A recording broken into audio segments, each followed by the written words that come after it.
जय हिंद दोस्तों। सदन में एक बार फिर से चंद्रशेखर आजाद विनेश फोगाट के मामले को लेकर बीजेपी पर हमलावर नजर आए। सदन में उन्होंने आज विनेश फोगाट के मामले पर बीजेपी के एक एक सांसद की बोलती बंद कर दी सदन में। दोस्तों, जब विनेश फोगाट जो है प्रोटेस्ट कर रही थी, जब वो लगातार जो है प्रदर्शन कर रही थी बीजेपी सांसद बृजभूषण के खिलाफ, तब उनका जो है दोस्तों प्रैक्टिस का टाइम चल रहा था। वो पेरिस ओलंपिक के लिए प्रैक्टिस उनको करना था उस वक्त, जब वो धरना प्रदर्शन पे बैठी हुई थी, धरना दे रही थी। इस बात का जिक्र चंद्रशेखर आजाद ने सदन में भी किया। उन्होंने कहा कि मैं भी उसमें शामिल था और लगातार 6 दिन वहां पर रहा था। हमें पता है कि किस तरीके से वो लोग प्रदर्शन कर रहे थे। लेकिन दोस्तों, बीजेपी सांसदों ने जो है चंद्रशेखर आजाद को इस मामले पर चुप कराने की पूरी कोशिश की, लेकिन चंद्रशेखर आजाद कहां चुप रहने वाले दोस्तों। वो भड़क गए और एक एक बीजेपी सांसद को वार्निंग दे डाली। उन्होंने कहा कि अगर इस वक्त ओलंपिक में अगर वो डिस्क्वालीफाई हुई है तो ये सारा दोष जो है बीजेपी का है, सरकार का है। उस वक्त उनका धरना प्रदर्शन जो है बीजेपी को खत्म करवाना चाहिए, सरकार को उनकी बातों को सुनना चाहिए। अगर सरकार उस वक्त उनकी बातों को सुन लेती तो वो अपने प्रैक्टिस को जो है अपने अंजाम तक पहुंचाती और वो आज डिस्क्वालीफाई पेरिस ओलंपिक से नहीं होती। दोस्तों, आगे चंद्रशेखर आजाद कई मामलों को लेकर बीजेपी सरकार को घेरने की पूरी कोशिश की। उन्होंने बांग्लादेश का भी उन्होंने जिक्र किया। उन्होंने कहा कि जब सरकारें तानाशाह हो जाती हैं, जब वो अपने मनमाने तरीके से कानून बनाने लगती हैं और जनता को वो नापसंद होता है, तो यही हाल होता है। उन्होंने अपने देश को लेकर भी बातें कही। उन्होंने कहा कि जिस तरीके से इस वक्त हमारे देश में आरक्षण के मामले को लेकर गुस्सा है और यही आरक्षण का ही मामला बांग्लादेश में था, लेकिन सरकार ने तानाशाही की और जनता के खिलाफ कानून बनाए, जिसके कारण ये मामला पेश आया बांग्लादेश में।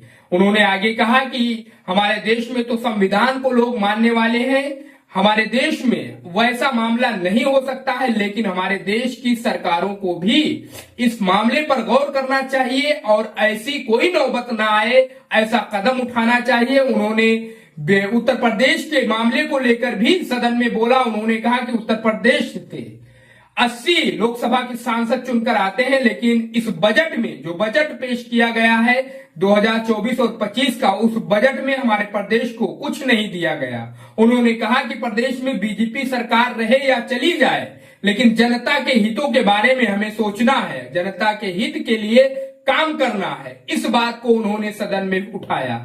आगे दोस्तों, उन्होंने दलितों जो दलित है, SC/ST समाज के लोगों, उनके आरक्षण के मामले को भी सदन में उठाया। उन्होंने कहा कि अगर जिस तरीके से हम लोग मांग कर रहे हैं और ये मामला जो है माना नहीं गया, तो देश की जनता, देश का गरीब, देश का दलित देख रहा है, वो सरकार को सजा देने के लिए पूरी तैयारी भी कर रहा है।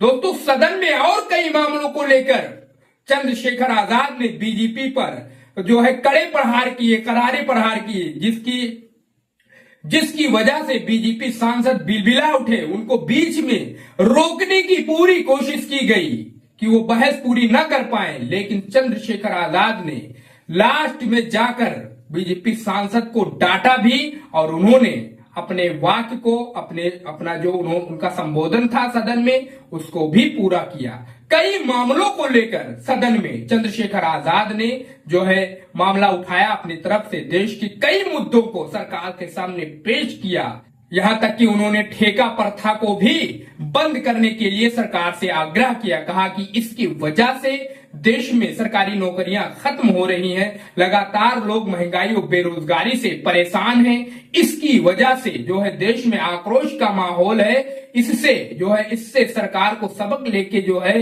इसमें काम करना चाहिए। और कई तरह के मुद्दे जो थे सदन में चंद्रशेखर आजाद ने वो सरकार के सामने उठाए। दोस्तों, चंद्रशेखर आजाद जिस तरीके से इस वक्त सदन में दहाड़ रहे हैं, उनकी दहाड़ने की आवाज से, उनकी गर्जन से बीजेपी की इतनी बड़ी फौज है, 240 सांसद हैं, उसके और भी कई सहयोगी दल हैं, वो उनको रोकने में असक्षम हो रहे हैं दोस्तों। वहीं चंद्रशेखर आजाद ने विपक्ष से भी अपने मुद्दों को लेकर, अपनी बातों को लेकर उनका सपोर्ट करने की आग्रह किया। वैसे दोस्तों चंद्रशेखर के जो इस वक्त वो पहली बार सदन में पहुंचे हैं सांसद बनके नगीना से, दोस्तों जिस तरीके से वो दहाड़ रहे हैं, आप उनके बारे में क्या ख्याल रखते हैं, अपनी राय हमें कमेंट बॉक्स में जरूर बताइए। वीडियो अच्छा लगा हो तो चैनल को जरूर सब्सक्राइब करो, वीडियो को शेयर करो। मिलते हैं नेक्स्ट वीडियो में, तब तक के लिए जय हिंद, जय भारत।